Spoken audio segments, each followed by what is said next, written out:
Hey everyone, Kyle once again, and welcome back to the movie review, and also our Christmas review. So I want to say once again, Merry Christmas to everybody. And for the Christmas movie review I'll be doing is a film that came out this year that I did enjoy, and even my brother, he enjoyed this one, and he even saw this film twice. Well, same did I though, but he saw it twice on his own time though. And which he rarely sees a film twice, though, so surprising. But the other Christmas movie we're doing is of Violent Night, which came out earlier this December. So, Violent Night stars David Harbour as Santa Claus, and I enjoyed this film. From the first when I saw the trailer, which I knew the problem was with the trailer, it was like giving most of the film away, you know. That's always been a problem, you know, when they do marketing with trailers. They always give most of everything away. Although I did say, though, with Barbarian, which sadly was disappointing, though, for me. At least the trailer in that film I give credit to for the marketing for that. They didn't give everything in the way of that movie, so... Which I did say that, though, so... At least they didn't give anything away in the trailer for Barbarian, though. But thing is, though, that was a disappointing film, though. But Violent Night, despite that, though, I enjoy the film regardless. I think David Harbour, I think this is his best role he's done, because he sucked as Hellboy in the 2019 rebooted Hellboy movie. He was not Ron Perlman. That was first thing in one. The film, and plus the film just sucked anyway. I hated the 2019 Hellboy movie, and David Harbour, he sucked as Hellboy. He was not Ron Perlman. His role in Stranger Things, the sheriff, he was fine, you know. I mean, for the close-up bits I've seen, because I've never watched Stranger Things all, you know. I've only seen clips of it on YouTube, you know. And with David Harbour's, with his role as the sheriff, his acting was fine. Then his role in Black Widow as the Red Guardian, the Russian version of Captain America, him with a Russian accent, it was just yeah, he was not, I didn't care for him at all in that either. But David Harbour, I would say this is his best role yet as Santa Claus. And for the villain, John Leguizamo, I thought he was a fun villain as the character, which he called himself Scrooge, though, but his real name is Jimmy. You know, you can call me Mr. Scrooge. Bah humbug, motherfucker. So yeah, John Leguizamo, he was a fun bad guy. Because I always enjoyed John Leguizamo anyway. So, but he was a fun bad guy. And I thought the little girl who plays Trudy, I thought she was a sweet girl, and she was not annoying, which that was a good thing. She was not annoying. She was a very sweet girl. I liked the way she was the times when she was talking to Santa, you know, basically, you know, get him, you know, bit motivating him again to be the Santa Claus you know, that the kids believe in, you know. So the tone was like consistent, you could say, except for the humor, like the jokes. Of course, they had to throw in, like, yeah, I would still say I don't like, you know, with you know, of course they had to throw in with Santa had to step on reindeer shit. I was not a fan of that. Of course, we were seeing where he's on his sleigh, and like it shows the background, it shows he's at Washington. You see the Washington Memorial building. Like he sees on his sleigh and he's pissing out, you know, in the sky. And then, of course, when the start of the film, when he's leaving the pub right in England, he honestly he is vomiting on the woman, the old lady. Yeah, those type of humor I was not fan. Well, that is kind of like an invalid point, because Bad Santa with Billy Bob Thornton, that had that humor in it as well. But the thing is, he was playing the mall Santa, right? So. But I was saying Bad Santa, which I did like Bad Santa. That had that crude humor in it, so I can't.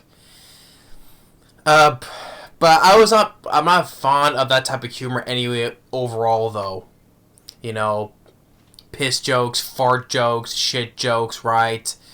I still don't like that type of humor though. But still, even though I did like Bad Santa 2, that sequel sucked. Yes, it did. But I like the first Bad Santa with the late Barney Mack and John Ritter, sadly. But yeah, but so with the consistent with the tone with between the girl and Santa was fine. Like I said, the girl was very sweet. She was not annoying. I thought she did. I thought the actor, the young kid actor who played Trudy, I thought she did a good job. And also it's partly this is the guy who Tommy Wirkola Tommy Wirkola. He directed Dead Snow 1 and 2, which had the Nazi zombies. Which Dead Snow wasn't big up, but Dead Snow 2, Red and Deader. Actually, I was much better than the first one. With the Nazi zombies versus the Russian zombies. It was crazy in that sequel. I actually prefer Dead Snow 2 to the first one. And he also directed Hansel and Gretel Witch Hunters with Jeremy Renner, which I would say which I'm probably my brother would say they're not fans of though, but Hansel and Gretel Witch Hunters with Jeremy Renner has grown on me from time. Peter Stormare has a supporting role as well. Yeah, I would say I've come to like Hansel and Gretel Witch Hunters. So I was like, okay, it was interesting. Okay, this guy, the director of Dead Snow 1 and 2 and Hansel and Gretel Witch Hunters is directing an action type of Die-Hard type of action film, Christmas film with Santa, And although you can see that anybody could have played Santa, but I think David Harbour, I just think he pulled it off well. And the story is like David Harbour as Santa, he's like. He's lost his Christmas. You can say he lost his Christmas spirit, or you can say disenchanted. I think it's a better term you can say, because people are just not believing in Santa that much anymore. All they care about is getting toys and video games, video game, or cash, and how the greedier of the kids have become, And this shows people he's in England and he's talking to this one Santa who's this guy is a mall Santa, and he's telling how, telling the story that how maybe this will be his last Christmas overall. And he leaves the bartender, the old lady, a gift for his grandson. And she's like, how did you know I had a grandson? And she goes up, which leads to the roof, and sees him riding on the sleigh, saying that's the actual Santa. That's when he vomits off the side to his sleigh as he's leaving, and vomits onto the woman. And then back in the States, in Connecticut, that we have this rich family, the Lightstones, and there were Trudy and his mom and dad. They go to her mom's rich, big mansion, and the Trudy's grandmother is played by Beverly D'Angelo. Really enough, Beverly D'Angelo. She's starred in all of the National Lampoon's Christmas the vacation movies, including the Christmas Vacation movie. Yeah, she starred in most of all of the National Lampoon's vacation movies. I'm trying to say. And she's just just all swearing and all that stuff, right? And Beverly D'Angelo has a daughter who's a bitch and money grubbing, whatever. And then she has a son that's always the streaming and all that. And this boyfriend that she has who's an actor. And while Trudy's dad, who's more the better son, you could say. And Trudy has she didn't get to meet Santa at the mall, right, though, but her dad gives her a present. This walkie-talkie saying it's a hotline to Santa, you can talk to him directly. And while they're outside the door, she's saying that Trudy's talking to the walkie-talkie thing. She's talking to Santa, saying, "Oh, I know you're busy though, but I have a wish for you to grant me. Make my parents get along again, get back together." And that's when John Leguizamo comes in, and here he has men on the inside. They kill most of her security guards. And his funny thing is, pointing out a funny thing, is that when John Leguizamo comes out of the secret passage they have, like about his bookcase, and he says, "You can call me Mr. Scrooge, bah humbug, motherfucker." And two of her Beverly D'Angelo's guards, they have guns, right, pointing at him, and one of the guards tells the other one, "Get him." They have guns pointing at John Leguizamo. Why couldn't they just shoot him? Instead of saying, "Get him," shoot, you could have just shot him. But no. And that's what John Leguizamo has to get the upper hand, and then he kills them both. And I like all the fact, the idea, like how each of these of John Leguizamo's henchmen has like Christmas code names. Like one is like Sugar Plum or Frosty or Candy Cane. And even like one of the guys like, tell me again why we have these code names, and John Leguizamo was like, "'Tis the season." And John Leguizamo has reason why because he wants the $300 million that Beverly D'Angelo has in her vault. Because she has like the money because like all the crooked shit she got in the past. Well, what she did to get the money. And I also really love one of the bad guys that I recognized. Like, wait a minute. When I saw it, I was like, wait a minute, is that him? Oh wow! And, like one of the bad guys, like he has like a beard and long hair, right? What I recognized, like that's Brendan Fletcher. Brendan Fletcher, if you remember from Goosebumps, the werewolf of Fever Swamp, the kid Grady, that's Brendan Fletcher. Brendan Fletcher, yeah, he played Grady from Goosebumps, the werewolf of Fever Swamp. He's one of the bad guys in this. And Brendan Fletcher, he was also in Air Bud. And one of the basketball players that our main character is playing against, and he was also in Freddy versus Jason. Freddy versus Jason. He's the one who got killed by Freddy Krueger, and he had the burn mark on his back saying Freddy's back. And he was also in a minor role in, well, he started in Uwe Ball's Rampage. Yeah, well, which is like the only decent film that Uwe Ball's done. And he also had a small role in Uwe Ball's Alone in the Dark. Yeah, he was a small role as a cab driver. Alone in the Dark.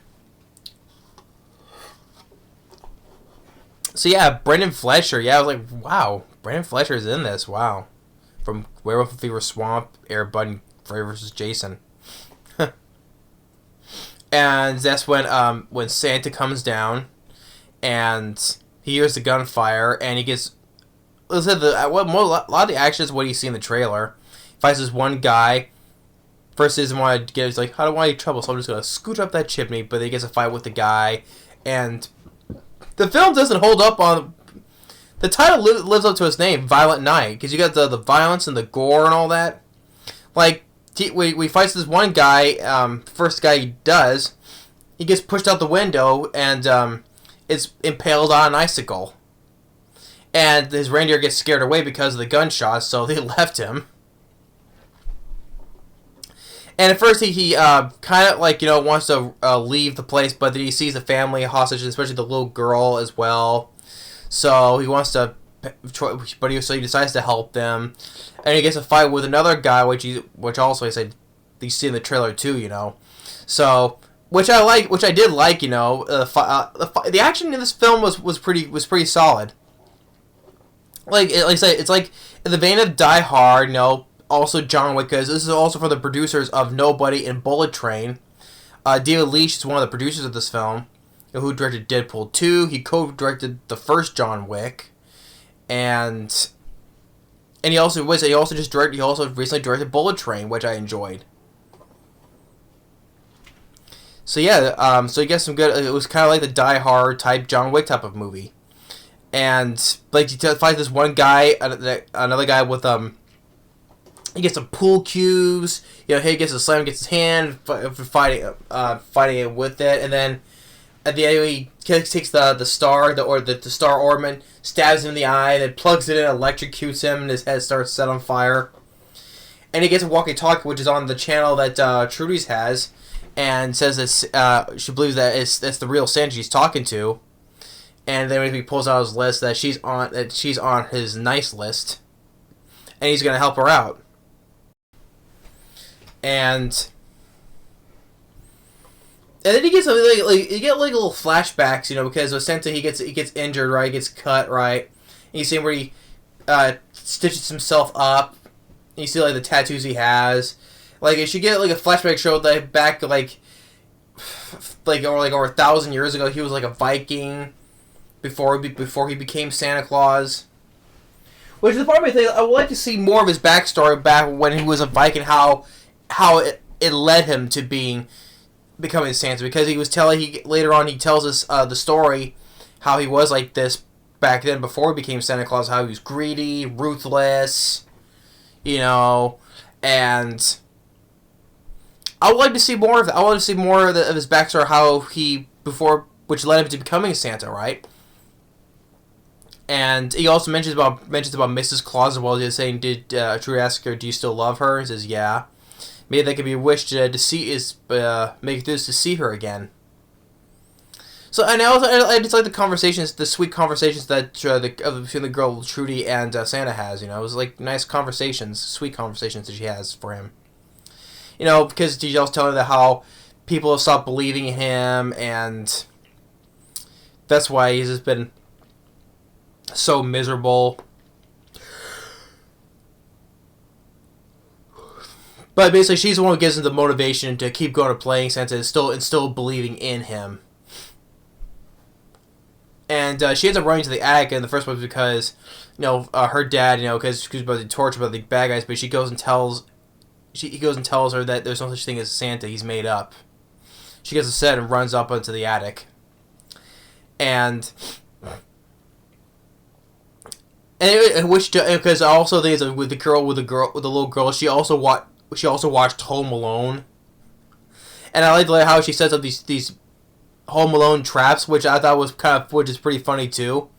Like she fixed the ladder when there's like a nail on it, and when the guy slips, and you see the nail go right through his chin into his mouth, and then when he lands back, there's a whole border of nails laying there. And she's using bowling balls and just flicking weights at the girl, and she gets stuck in the sticky stuff. And when she falls back, her hair gets stuck, but then she pulls it off as well. Ugh. So yeah, so I like that she's taking stuff like this is like more of the violent version of Home Alone, which the trap she sets. and then when Santa, when she gets captured, and John Lego was talking to him, right? And he's telling him his name in different languages, and he's telling like how he's telling them their real names. Like John Lego's almost Scrooge. His name is Jimmy. And when also John Lego tells his little sad backstory how he dislikes Christmas.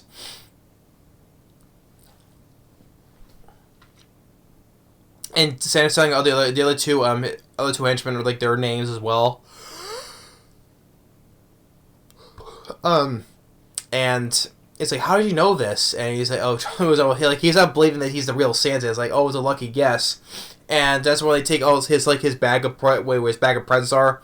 He takes pulling out one gift after another. It's an endless, bottomless pit. And it's like, and David Harbour's like, it's Christmas magic. I still don't understand how that works. But then John Leguizamo was saying it's a trick bag he throws in the fireplace. And that's why he uses it, touches his nose, and then he just goes up the chimney.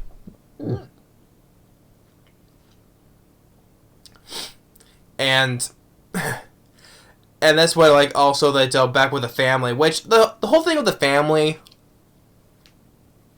I mean, with the rest of the family, like Beverly D'Angelo, all right, and the guy who plays the son of the or the father of Trudy. Like the rest of the fellow, the bitchy sister, the son, the actor. But I think you could have taken him out of this. I think it wouldn't have mattered though. He still got hostages anyway. Like the sister and her son and the boyfriend. I think you could have taken those people out. And also the fact that also when the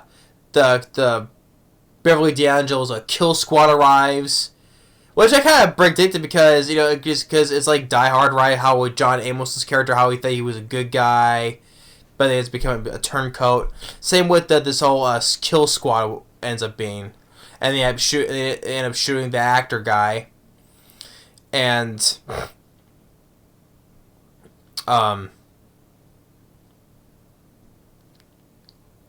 And then we get this really fun, fun fights, where he's killing all these soldiers. Like he's using the candy cane to make it to a sharp spear, and he's stabbing it like one through here and stab.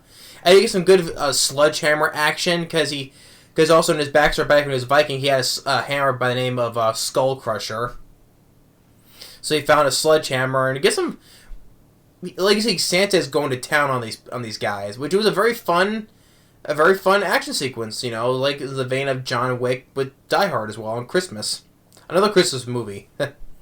So you get some fun sledgehammer fun, and like how he used some ice skates to slash at people. Like one does a decapitation. It was like, oh.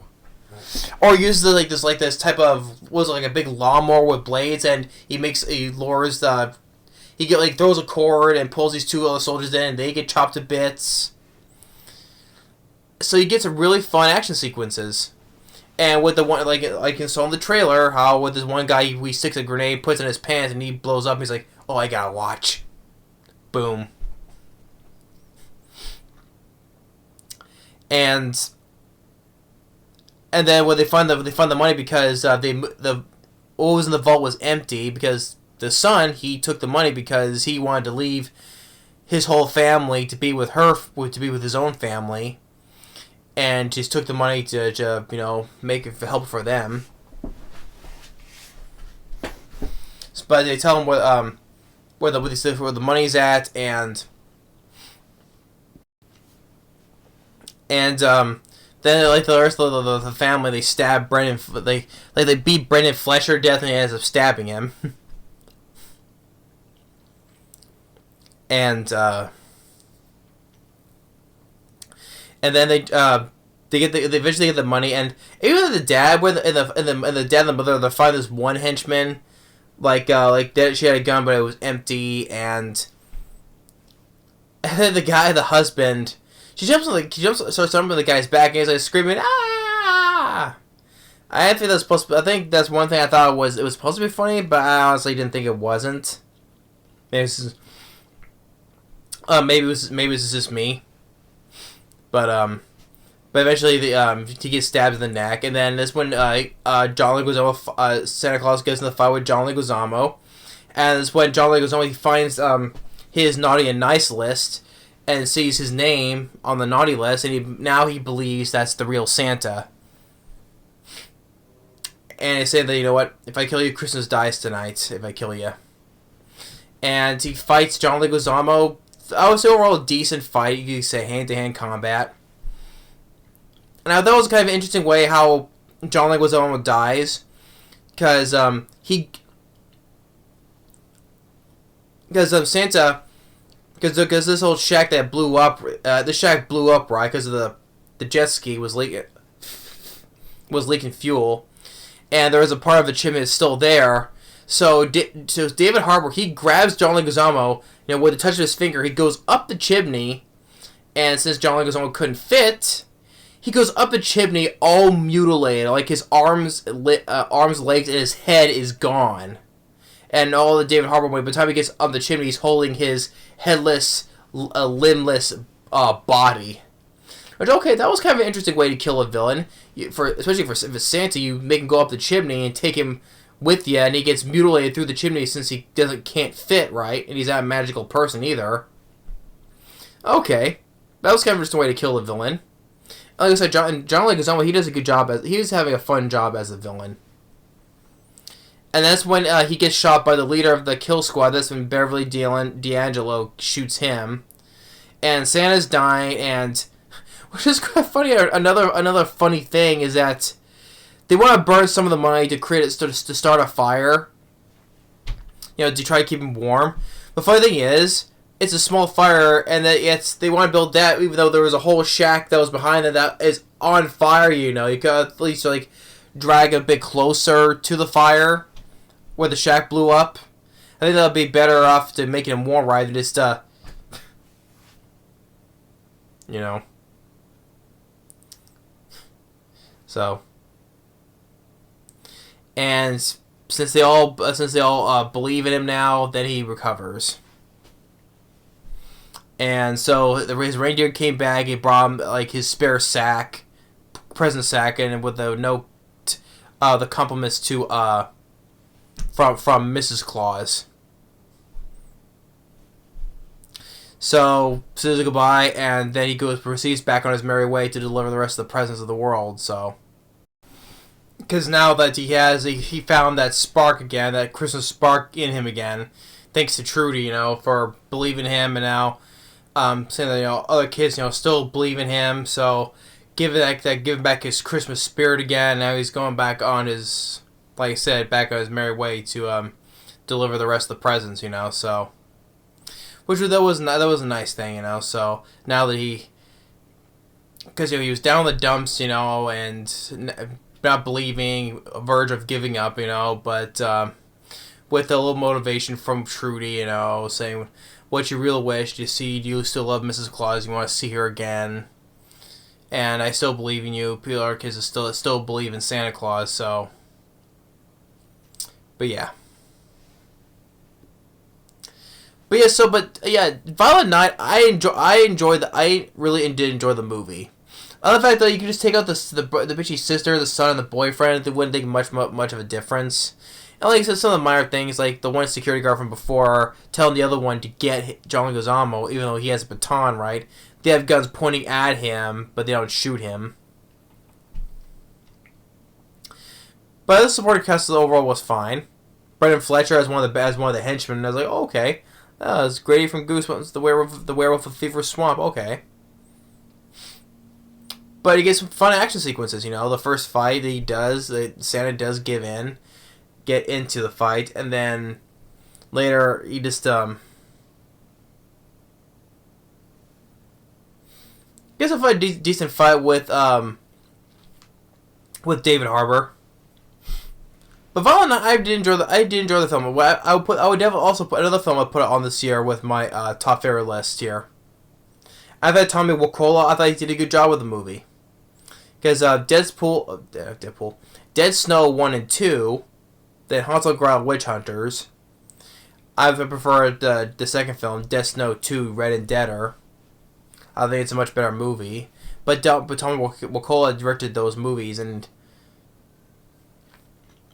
I think it's one of his better movies, and I think it's also like this David Harbour's best role yet. And it was a fun Christmas, fun violent Christmas movie, you could say. Yeah, the title does live up to its name. It is a violent movie, but another bit, especially be a Christmas film, and the film does live up to it. It wasn't disappointing. And then he just goes back on his sleigh, right off into the moonlit night, to give the other neighbor kids that missed out their presents.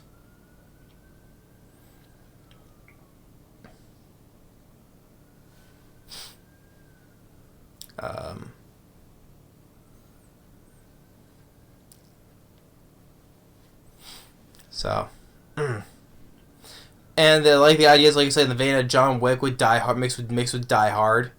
The fights I thought was very decent, handled well, especially get some fun sledgehammer action. Like they're putting the grenade in the one guy's pants and it blows up.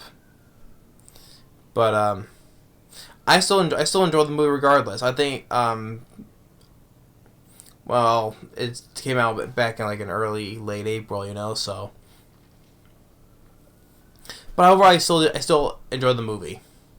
Yeah, and like David Harbour, he did a good job. I think, as I said, his best role yet, and even David Harbour, he spoke of like if the talks on a sequel. Like David Harbour expressed that with playing someone who plays Mrs. Claus, he would prefer like having Charlize Theron. Okay, interested in that.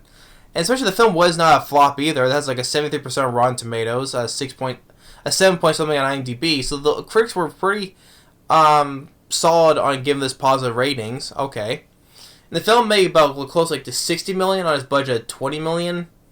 I think the film did well really enough overall. But Violent Night I just had a fun film. And it was, so another nitpick I would say is it didn't need to be close to 2 hours long. I thought the pacing that was a little bit slow, So, I just don't think that it just could have been that many times.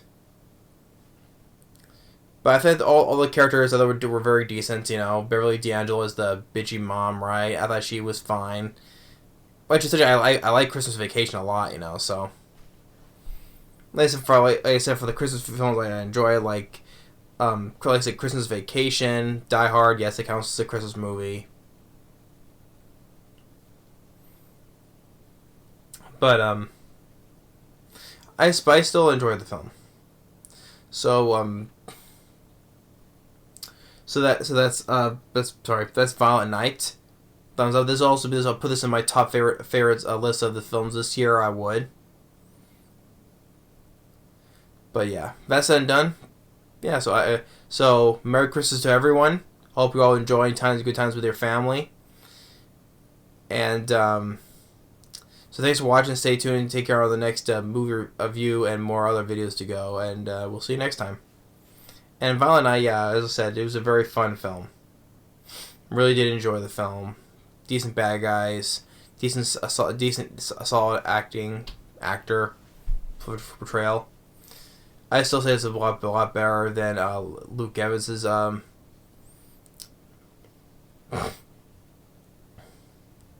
his version. So,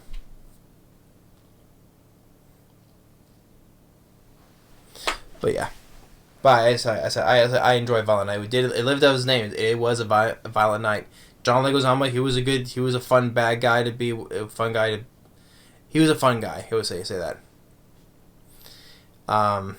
It was like cool. Ooh, Brandon Fletcher's in this. Okay, I didn't know that. Werewolf Fever Swamp. Okay, casting role was fine. David Harbour, I thought if this is his best, I think this is his best role yet. And by the end, people believe in Santa, and he rides off into the sunset after he gets his spare bag, and he goes back to being doing what he does most. Being happy delivering toys for all the little boys and girls. And like I said, I would be interested to see if they do a sequel, plans for a sequel. Yeah, Charlize Theron as Mrs. Claus. I'd like to see that. But yeah, overall, yeah, Violent Night. Overall solid, fun Christmas movie. But anyway, thanks for watching. Take care, and once again, Merry Christmas to everybody. And people spend time with your family and everyone. And we'll see you next time on the next movie review. And more is to come. Once again, Merry Christmas to all, and to all a good night. Later.